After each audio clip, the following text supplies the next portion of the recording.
రాగులు నానబెట్టుకొని night 8 hours అయితే ఉంచుకోవాలండి. రాగులు నానబెట్టుకొని మిక్సీ చేసుకొని అలా వడకట్టుకోవాలి. దాంట్లో నుండి పాలు సెపరేట్ అవుతాయి, పిప్పి సెపరేట్ అవుతుంది కదా! ఆ పాలు అనేవి కలెక్ట్ చేసుకోవాలన్నమాట. తర్వాత ఒక కొబ్బరికాయ కూడా మిక్సీ చేసుకొని పాలు తీసుకోవాలి. ఆ 2 కలుపుకున్న తర్వాత కొంచెం బెల్లం అయితే వేసేసుకోవాలి. బెల్లం కూడా చక్కగా అందులో మనకి స్వీట్ ఎంత తింటారో దాన్ని బట్టి వేసుకోండి.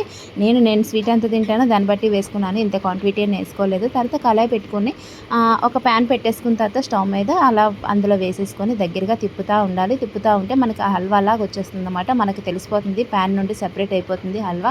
అలా సెపరేట్ అయిపోయిన తర్వాత ఒక ప్లేట్కి అయితే నెయ్యి రాసుకొని ప్లేట్లో అయితే తిరిగేసేసుకోవాలి. తిరిగేసేసుకున్న తర్వాత కొంచెం ఒక హాఫ్ అన్ అవర్ తర్వాత అలా తీసుకుంటే కేక్ ముక్కల్లా వస్తుంది. ఇది పెద్దలకు కానీ పిల్లలకు కానీ బాలింతలకు కానీ గర్భిణీ స్త్రీలకు కానీ ఎవ్వరు తిన్నా ఎముకల దృఢత్వం ఉంటుందండి.